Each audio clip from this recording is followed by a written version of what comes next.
My fear is that there is a possibility that the more sophistication we have, the less worshippers will become. Thank God for the music.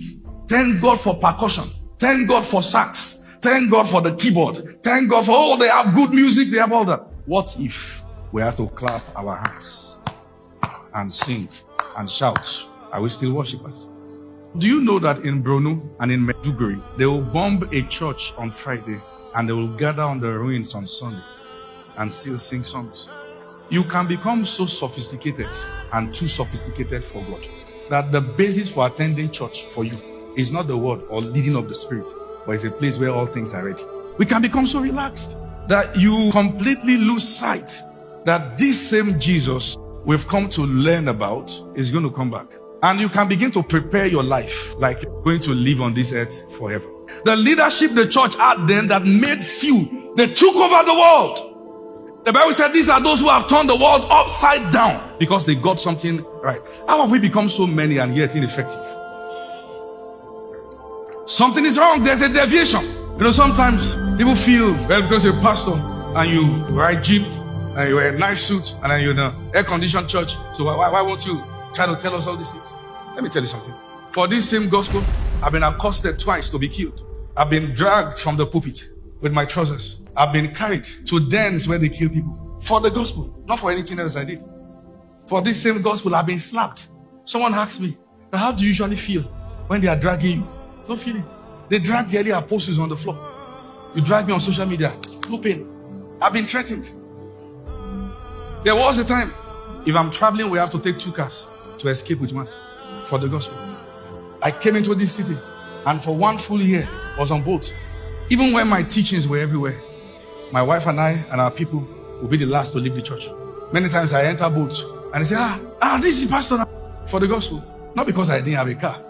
Paul said, I count all things but dung for the excellence of Christ. 7 years of my life was a standstill and I complained to no one.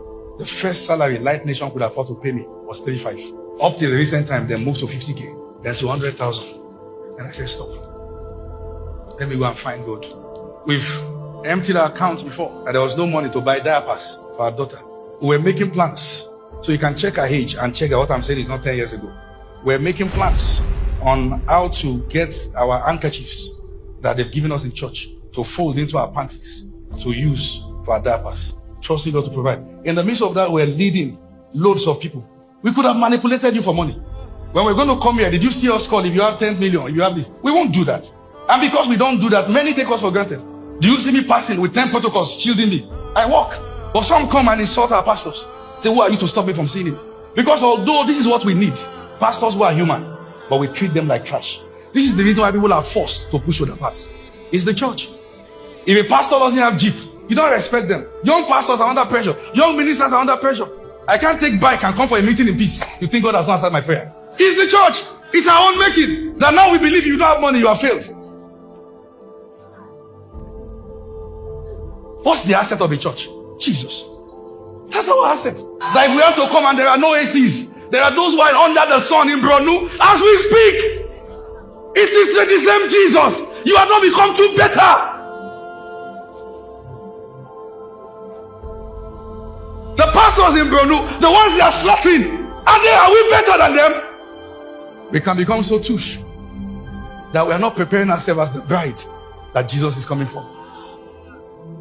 This is the church. Let's go back to sanity.